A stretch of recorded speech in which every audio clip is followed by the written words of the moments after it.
Let me just start off by saying Happy New Year to those who are listening. And I just want to say that the lead article on the Drudge Report is Hope the Mayans Were Wrong. Of course, we know this is the year that the Mayans have said that on December the 21st of this year, the world is supposed to end. Actually, they didn't say that, but that's what everybody assumes. Now, well, let me assure you at this point in time that the Mayans are absolutely 100% wrong. In fact, I've read numerous reports that they don't even believe the reports that are coming out that this would be the last year of world history. Now, with that said, let me go to the real news for this year. Just out today from the Associated Press, it says that Israeli and Palestinian negotiators to meet in Jordan. Israel and the Palestinians said Sunday that their chief peace negotiators would attend a gathering of international diplomats in neighboring Jordan this week, bringing the sides together for the first time in more than a year. Officials stressed that the meeting would not be a formal negotiating session. Nonetheless, it could mark an important step toward restarting peace talks, which broke down in September of 2010. The upcoming meeting is a serious and continuous effort to reach a common ground to resume the direct negotiations, said Jordanian Foreign Ministry spokesman Mohammed Kayed. Peace efforts have been largely frozen since December of 2008. Israel and the Palestinians briefly resumed negotiations in September of 2010, only to see them break down after several weeks when an Israeli moratorium on settlement construction expired. Of course, the Palestinians said they would not resume peace talks unless Israel froze settlement construction in the West Bank and East Jerusalem. The quartet has urged Israel and the Palestinians to submit proposals for security arrangements and final borders between Israel and a future Palestinian state. The Palestinians have already submitted proposals. Israel says it will only do so if negotiations resume. The only question is, will peace talks actually resume?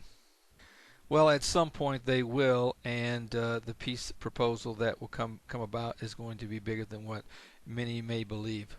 The Bible says in Daniel 9:27 that this peace accord that just finally come about that the Antichrist will bring will be a peace accord between Israel and many in the region. I have to believe this will usher in a short session of peace and safety, but as the Bible does say, that sudden destruction will follow. In fact, when the second seal judgment was broken, the Bible says that peace was taken from the earth, and a horrific war breaks out in which 1/4 of the world's population is destroyed. How far are we into the future before that will begin? No one really knows.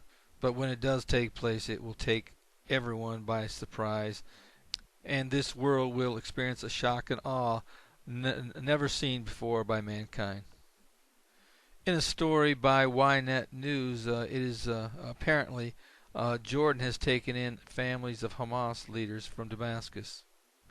According to the source, Jordan took the families in under the condition that the Hamas members would not engage in political activity in the country. He added the relations between Hamas and Jordan have been normalized following meetings held in the country between government officials and group leaders.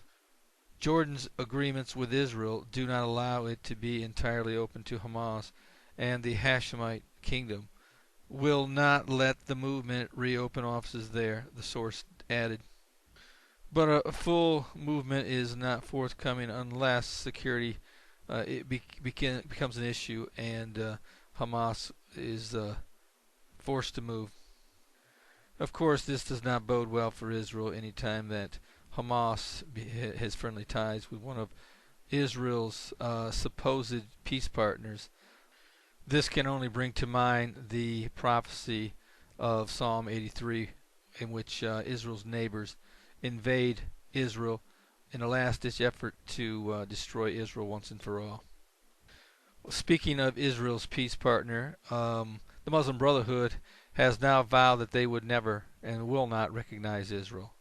In fact, they may bring the fate of Egypt's peace treaty to a referendum, the Islamist faction said on Sunday, adding that there wasn't any chance that the movement will recognize Israel.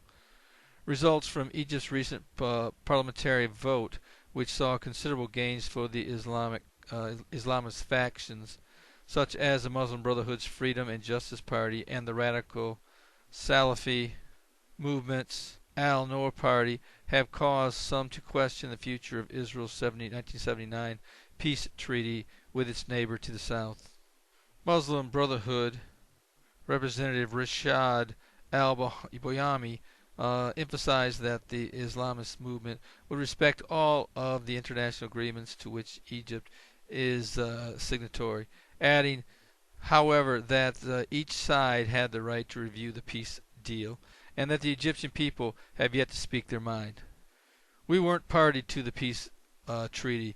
It was signed away from the Egyptian people, and thus the people must have its say, the Muslim Brotherhood official said. Last week, the Iranian semi-official Fars news agency quoted top Egyptian opposition figure Mohammed al-Baradi saying that the future of Israel's peace treaty with Egypt was at the center of a recent and secret round of talks between U.S. officials and members of the Egyptian Supreme Council of the Armed Forces. In other news, as you know, the European Union is going through a tremendous economic downturn that could border upon collapse.